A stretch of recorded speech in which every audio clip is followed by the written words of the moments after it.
저를 기도하심으로 표다 시작하겠습니다. 하나님 감사합니다. 오늘도 새 날을 주시고 주의 말씀으로 또 하루를 시작하게 하시니 감사합니다. 오늘 말씀을 통해서 또 오늘 하루 가운데 우리가 어떻게 믿음으로 살아야 하는지 알게 하시고 하나님이 원하시는 것, 하나님이 뜻하시는 것, 하나님이 목표하시고 계획하시는 것, 주님 그것에 우리 인생이 또 그 인생 중에 오늘 하루가 온전히 이루어지게 되게 하여 주시옵소서. 감사합니다. 예수님 이름으로 기도드립니다. 아멘. 오늘 저희가 함께 살펴볼 말씀은 창세기 5장 1절에서 32절 말씀인데요. 같이 한번 살펴보겠습니다. 이것은 아담의 계보를 적은 책이니라. 하나님이 사람을 창조하실 때 하나님의 모양대로 지으시되 남자와 여자를 창조하셨고 그들이 창조되던 날에 하나님이 그들에게 복을 주시고 그들의 이름을 사람이라 일컬으셨더라. 아담은 130세에 자기 모양 곧 자기의 형상과 같은 아들을 낳아 이름을 셋이라 하였고 아담은 셋을 낳은 후에 800년을 지내며 자녀들을 낳았으며 그는 930세를 살고 죽었더라. 셋은 105세에 에노스를 낳고 에노스를 낳은 후 870년을 지내며 자녀들을 낳았으며 그는 912세를 살고 죽었더라. 에노스는 90세에 게난을 낳았고 게난을 낳은 후 815년을 지내며 자녀들을 낳았으며 그는 905세를 살고 죽었더라. 게난은 70세에 마할랄레를 낳았고 마할랄레를 낳은 후 840년을 지내며 자녀들을 낳았으며 그는 910세를 살고 죽었더라. 마할랄레는 65세에 야렛을 낳았고 야렛을 낳은 후 830년을 지내며 자녀를 낳았으며 그는 895세를 살고 죽었더라. 야렛은 160세에 에녹을 낳았고 에녹을 낳은 후에 800년을 지내며 자녀들을 낳았으며 그는 960세를 살고 962세를 살고 죽었더라. 에녹은 65세에 무드셀라를 낳았고 무드셀라를 낳은 후에 300년을 하나님과 동행하며 자녀들을 낳았으며 그는 365세를 살았더라. 에녹이 하나님과 동행하더니 하나님이 그를 데려가심으로 세상에 있지 아니하였더라. 무드셀라는 187세에 라멕을 낳았고 라멕을 낳은 후 780년을 지내며 자녀를 낳았으며 그는 969세를 살고 죽었더라. 라멕은 812세에 아들을 낳고 이름을 노아라 하여 이르되 여호와께서 땅을 저주하심으로 수고롭게 일하는 우리를 이 아들이 안위하리라 하였더라. 라멕은 노아를 낳은 후 595년을 지내며 자녀들을 낳았으며 그는 770세를 살고 죽었더라. 노아는 500세 된 후에 셈과 함과 야벳을 낳았더라. 아멘. 오늘 본문이 이제 처음 창조된 때부터 그 노아 전까지 그 인류의 역사를 족보 형태로 기록하고 있습니다. 그런데 이게 이제 그 아담의 모든 계보를 기록한 건 아니고요. 이제 그러니까 아담의 그 후손 중에 셋의 후손들을 대략적으로 이제 기록하고 있는데요. 이것도 사실 셋의 후손 전부를 기록한 건 아닙니다. 그러니까 이것이 아담의 족보가 핵심이 아니라, 그러니까 이것을 우리가 자꾸 족보로서 보려고 하니까 이걸 억지로 좀 끼워 맞추는 경우들이 있는데, 이것은 하나님이 지금 족보를 기록하고 있는 게 아니라 하나님이 처음 창조하신 인간 아담에서부터 노아에게 이르기까지 인간의 그 전반적인 역사와 그 안에 일어나는 하나님의 구원의 역사의 과정. 그래서 이것을 우리가 창조, 타락, 구속의 기록이다. 이렇게 보기도 합니다. 사실 성경을 세 가지로 딱 축약하면 창조, 타락, 구속. 이것의 반복이 바로 성경 전체의 주제라고도 할 수 있겠죠. 오늘은 이제 이 계보를 통해서 그 안에 일어나는 이 창조, 타락, 구속의 이 하나님의 역사들을 우리가 한번 같이 살펴보려고 합니다. 우리 1절과 2절 한번 같이 살펴보겠습니다. 이것은 아담의 계보를 적은 책이니라. 하나님이 사람을 창조하실 때 하나님의 모양대로 지으시되 남자와 여자를 창조하셨고 그들이 창조되던 날에 하나님이 그들에게 복을 주시고 그들의 이름을 사람이라 일컬으셨더라. 네. 하나님이 사람을 창조하실 때 하나님의 모양대로 지으셨고 그 이름을 친히 하나님이 지어주심으로 우리와 특별한 관계를 맺으셨다. 이것을 오늘 본문을 통해서 알 수 있죠. 우리가 창세기 2장에 살펴보았던 것처럼 사실 모든 생물들을 아담 앞으로 지나가게 하셔서 아담이 이름을 짓게 하셨지만 오직 살아있는 생물 중에 한 사람만 하나님이 직접 그 이름을 지어주셨던 거죠. 누군가의 이름을 지어줬다는 건 그것이 그 사람에게 종속됐다는 의미뿐 아니라 특별한 관계임을 증명하게 되는 거죠. 그래서 자녀들의 이름을 그 아비가 지어주는 것처럼 또 자신이 키우는 사랑하는 반려동물이나 자신이 특별히 여기는 어떠한 물건들의 이름을 지어준다는 것은 그것이 나와 특별한 관계를 맺었다, 이러한 뜻으로 우리가 이름을 짓는 것을 알 수 있죠. 이처럼 하나님이 우리에게 이름을 지어주셨다, 오직 사람에게만 하나님이 친히 직접 이름을 지어주신 것, 이것이 바로 하나님과 사람과의 특별한 관계를 볼 수 있게 되죠. 애초부터 시작이 어떻게 됩니까? 하나님이 사람을 창조하신 때에 하나님의 모양대로 지으셨다, 이렇게 되어 있죠. 그러니까 사람은 하나님, 천지의 창조주신 하나님의 형상으로 지음을 받았고 특별하게 하나님께로부터 이름을 부여받은 그러한 하나님과 특별한 관계를 맺고 특별한 언약을 맺은 존재로서 우리가 창조되었다. 이것이 1절, 2절의 기록인 것입니다. 우리가 그 아주 오래된 연인이나 부부 사이가 되면 어느새 가장 중요한 것을 잊어먹고 살 때가 많은 것 같아요. 그냥 그 사람과 사는 게 익숙해지고 그 사람과 함께 생활하는 게 익숙해지고 그 사람과 그냥 함께 뭔가 하는 게 익숙해져 버려서 그 사람이 내게 어떠한 의미인지, 내가 이 사람을 왜 만나고 있는지, 우리의 관계의 핵심이 무엇인지를 놓치고 그냥 익숙해진 시간을 보내버리는 경우가 많죠. 그러니까 가장 소중하게 여기는 그 사람을 소홀히 여기기도 하고 그 사람의 가장 소중한 것이라고 여기지 못할 때도 있게 되는 것 같아요. 그리고 그 소중한 것을 소중하게 여기지 못하고 그것을 잃고 나서야 내가 얼마나 어리석었는지, 가장 소중한 것을 소중하게 여기지 못했던 우리의 어리석은 무엇인지 깨닫게 되는 경우도 참 많아요.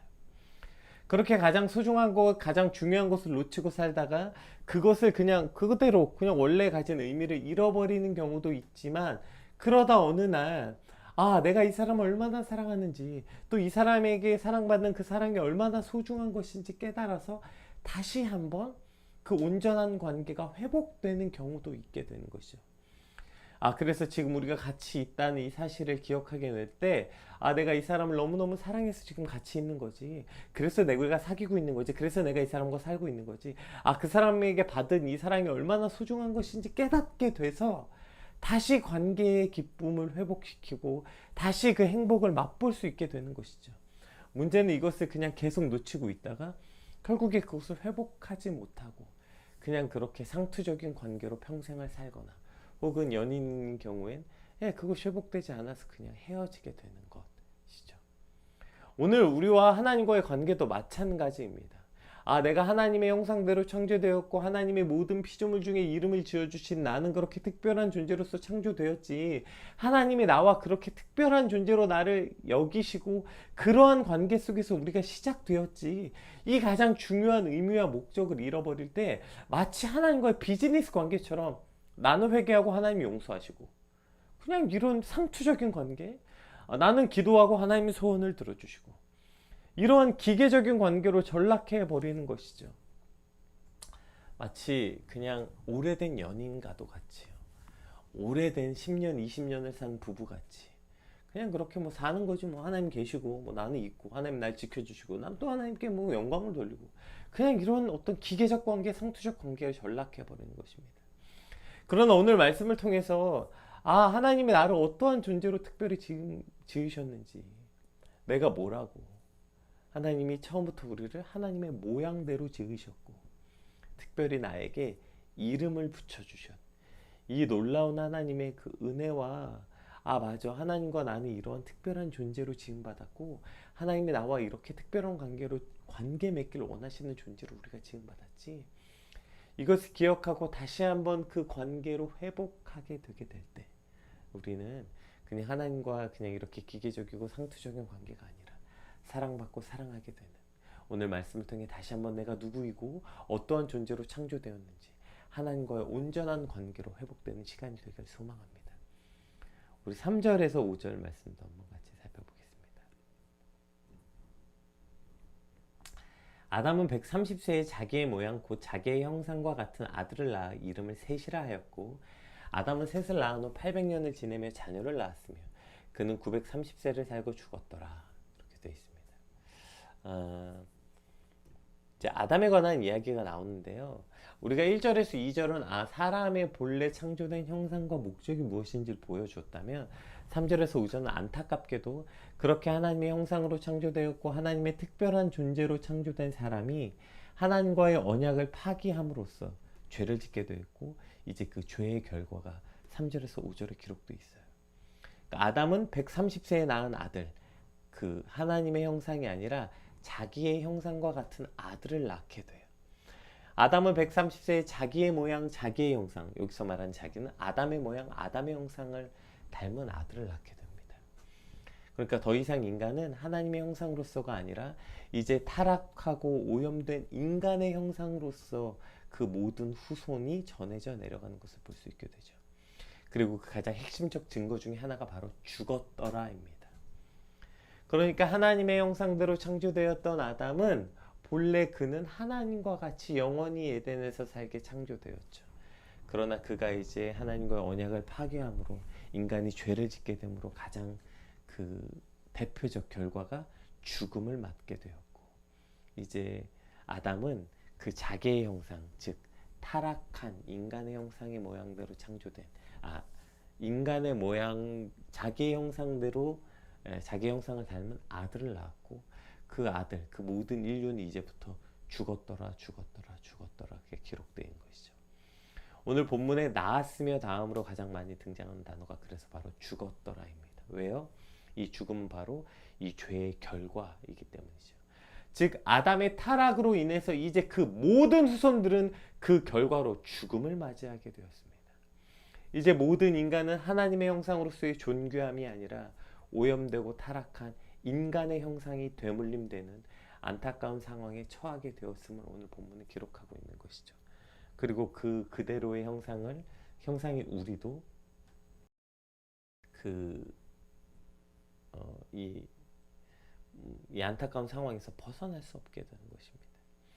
그래서 우리의 본질 역시 오염되고 타락한 본성으로서의 존재가 되었고 이것이 바로 인류의 가장 큰 비극이고 비참함이 된 것이죠. 죄가 인간에게 들어옴으로 그 모든 죄로 타락한 본성을 가지고 살아가야 된 것, 이것이 오늘 우리의 현실이 되는 것입니다. 그리고 이 죄의 결과로서의 그 가장 대표적인 특징이 바로 죽음을 맞이할 수밖에 없게 된 거죠. 그런데 이 죽음은 그저 죄의 대표적인 특징일 뿐이지 죽음이 전부는 아닙니다. 우리가 잘 아는 것처럼 우리가 죽는다는 것은 우리가 죄로 인한 타락한 인간인 것을 증명하는 대표적 방법일 뿐입니다. 그래서 오늘 우리는 아무것도 하지 않아도 죄를 짓고 피 흘리는데 빠른 발을 가지고 살아가는 비참한 인생을 살아갈 수밖에 없게 된 것 아닙니까? 가만히 아무것도 하지 않고 앉아서도 우리는 늘 죄를 향해 달려가는 비참한 인생을 살 수밖에 없는 거예요.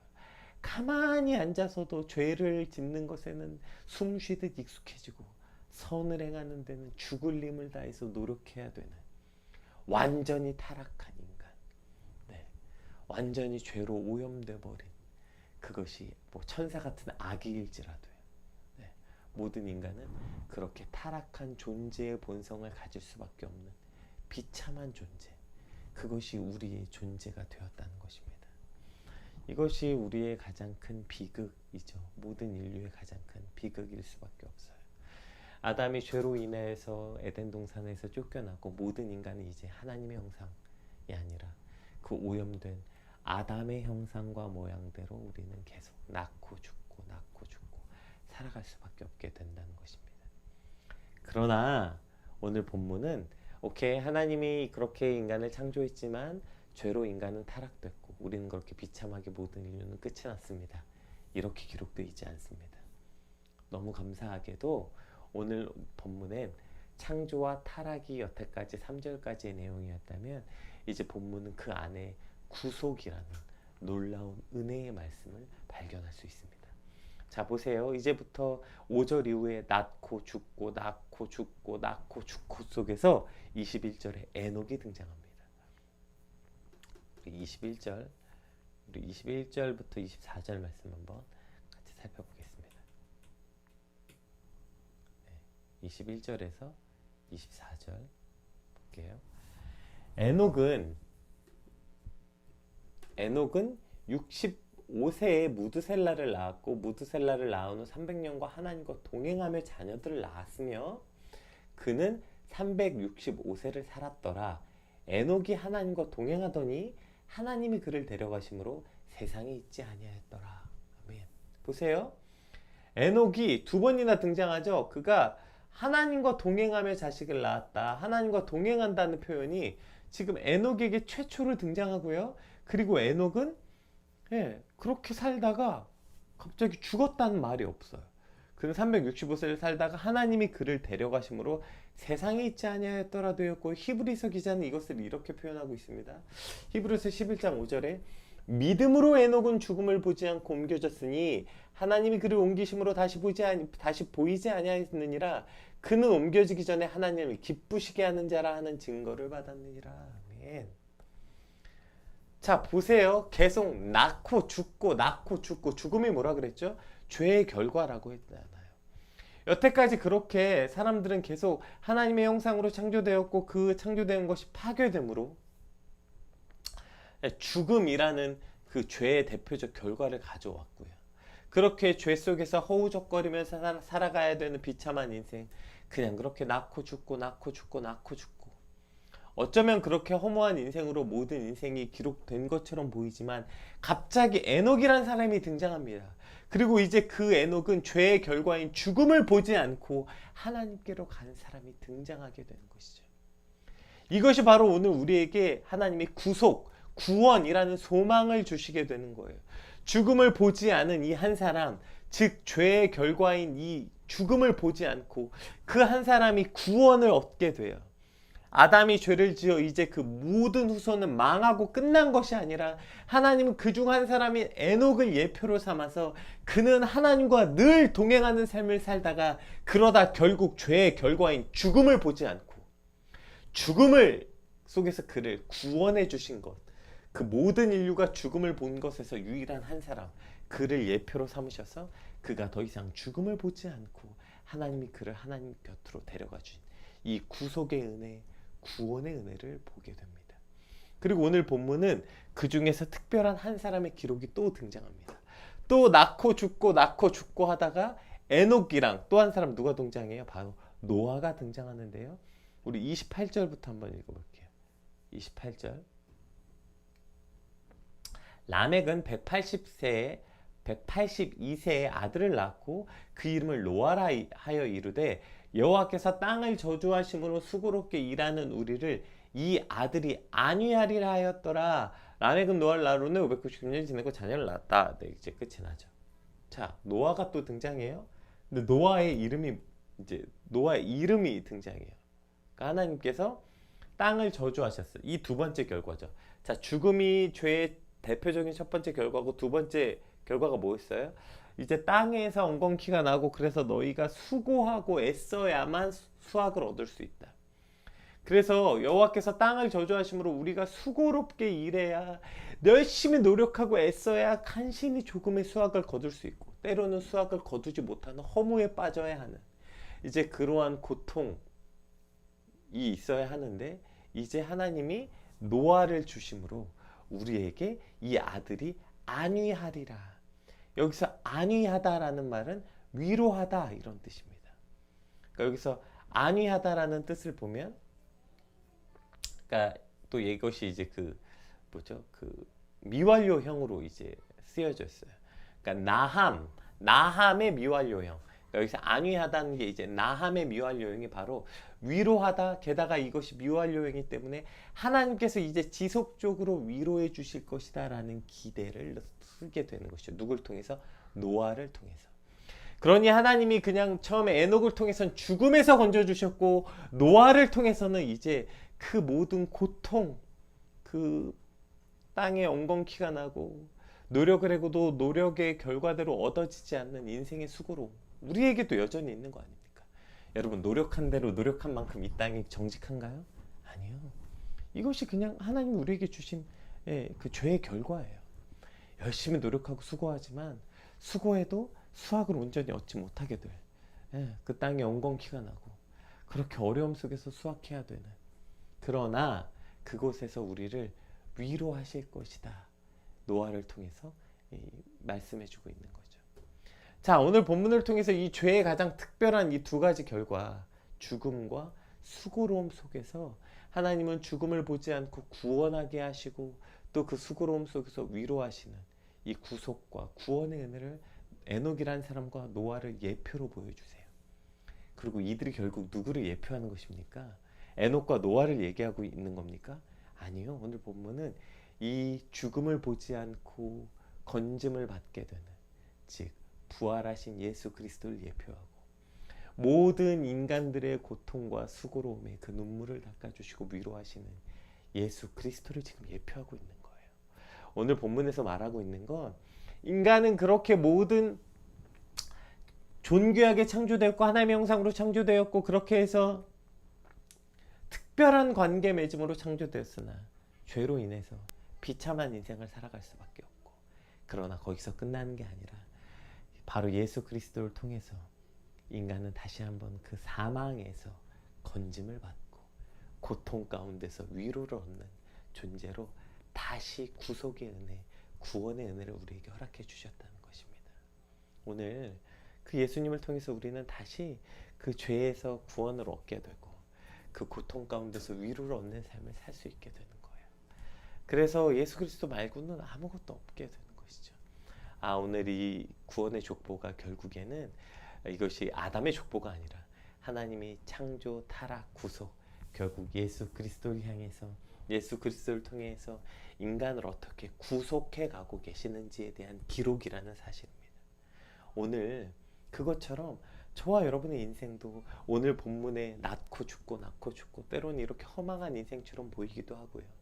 때로는 죄로 인한 결과로 인해서 수고로움 가운데 정말 죽도록 고생하는 것처럼 보이지만, 그러나 우리 인생에서도 계속되는 창조와 타락과 구속의 역사가 우리 한 사람의 인생 가운데서도 계속 반복되고, 그것이 뭘 향해 가고 있어요? 예수 그리스도의 구속과 구원의 은혜를 향해 가고 있다는 사실을 믿어야 되는 것입니다. 물론 우리는 또다시 죄를 짓고 죄의 결과로 고통받습니다. 그러나 그 안에서 다시 예수 그리스도를 바라봄으로 우린 다시 생명을 얻을 수 있고 그 고통 가운데서 위로를 얻을 수 있게 되는 것입니다. 오늘 저 여러분의 인생 가운데 그 예수 그리스도를 기억함으로, 그 예수 그리스도 앞에 다시 나아감으로 다시 이 구원의 은혜, 구속의 은혜가 차고 넘쳐나는 저 여러분의 오늘 하루가 되시길 주님으로 축복합니다. 또 오늘 본문에서 아주 중요한 기록이 하나 있는데요. 보시면 4장은 우리가 잘 아는 것처럼 가인의 후손에 대한 기록이 나와 있어요. 가인의 후손의 기록은 계속 낳고로 끝나요. 근데 오늘 본문을 보세요. 낳고 몇 년을 살았고 몇 년 동안 자녀를 낳았고 그렇게 몇 세에 죽었더라. 아주 세밀하게 기록되어 있어요. 즉 이것은 하나님께서 하나님의 자녀들, 즉 하나님과 함께한 사람들에게 지대한 관심을 맺고 있음을 보여주고 있고요. 그리고 오늘 보세요. 이 사람들이 그래봐야 지금 이 수천 년의 기록이잖아요. 이게 그렇죠? 수천 년의 기록인데 이 수천 년의 기록 중에 단 한 사람 한 사람을 통해서 하나님의 계보가 이루어지는 것을 볼 수 있어요. 즉 이 땅에 하나님의 인류의 역사의 구원을 무엇을 통해서 이루어 가고 있는지를 우리가 알 수 있게 되는 것이죠. 그러니까 지금 노아가 아니라 모세가 쓴 거잖아요. 모세가 지금 어떠한 의도를 가지고 이것을 쓰고 있는지에 대해서 우리는 아주 어떠한 의도가 있는지에 대해서 우리가 볼 수 있게 되는 것이죠. 그러니까 하나님은 이 적은 사람들의 숫자로서 이 적은 사람들의 한 사람 한 사람이 그 한 사람이 수백 년을 살면서 또 한 사람을 남겼고요. 또 그 한 사람이 수백 년을 살면서 또 한 사람을 남겼고요. 하나님이 그렇게 이 타락한 인류 속에서 한 사람을 세우시고 그 한 사람을 보호하시면서 그렇게 하나님의 나라를 보존하시고 그 이름을 계속해서 다음 교회에, 다음 세대에 남기셨다는 것입니다. 그러니까 이 악한 세대, 이 타락한 세대, 모든 세대가 하나님을 버린 것 같지만, 그러나 하나님은 그 완전한 그 믿음의 사람을 씨가 마르게 한 것이 아니라 한 사람 한 사람 그 적은 사람의 수요를 지키시고 보호하심으로 이 믿음의 계보를 잇게 하셨다는 것이죠. 그리고 이것은 오늘도 마찬가지 아닙니까? 더 이상 모든 교회에 소망이 없다, 희망이 없다, 이제 교회는 끝났다.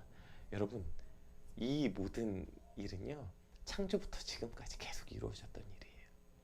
한 번도 교회가 뭐 대단한 어떤 인류의 대단한 그 주류가 된 적이 없어요. 물론 뭐 르네상스 시대에 그 앞에 뭐 있다고 말하지만 그것도 어떤 문화적인 개념이지, 그 안에서 정말 믿음의 사람들이 온 세상을 지배하고 이끌어가고 구원을 얻은 시대가 아닙니다. 결국 하나님의 이 보호하심이라는 건 늘 이 땅에 이 하나님의 사람들은 늘 좁은 문, 좁은 길이었고요. 하나님은 다수의 사람을 통해서 하나님의 구원의 역사를 이루신 게 아니라 믿음의 한 사람을 통해서 하나님의 계보를 이루고 계신다는 것입니다. 오늘도 모든 악한 시대라고 말하고 세상에 이제 더 이상 소망이 없다고 말하는 시대에 그 적은 무리인 오늘이 아침에 하나님 말씀 앞에 나와서 그 말씀 한 절을 붙잡고 하루를 살아가려고 발버둥치는 저와 여러분을 통해서 여전히 그 믿음의 계보를 이어가고 계신다는 사실을 우리는 반드시 기억하고, 하나님 그 좁은 문, 좁은 길, 그 적은 무리, 부족한 나를 통해서 하나님의 믿음의 계보가, 하나님의 그 믿음의 씨앗이 계속해서 이 땅 가운데 전달되는데 주님 오늘 우리의 인생이 사용되게 하여 주시옵소서. 그렇게 원대한 꿈을 갖고 함께 기도하는 저와 여러분 되시길 주님의 이름으로 축복합니다. 우리 오늘 받은 말씀 놓고 함께 같이 기도합시다. 하나님, 모든 인류가 망한 것이 아니라 그 가운데서 하나님 한 사람을 통해서 구원과 구속의 역사를 이루셨고, 또 그 수많은 타락한 인류 중에서 한 사람을 통해서 그 믿음의 씨앗을 계속해서 이루어 가시는 것처럼 오늘 그 구속과 구원의 은혜를 우리 삶 가운데 맛보게 하시고, 그로 인해서 그 구원의 씨, 믿음의 씨가 부족한 나를 통해 또다시 이 땅 가운데 연결되는 그런 통로로 주님 우리를 사용하여 주시옵소서. 우리 같이 받은 말씀 놓고 함께 기도하겠습니다. 기도합시다.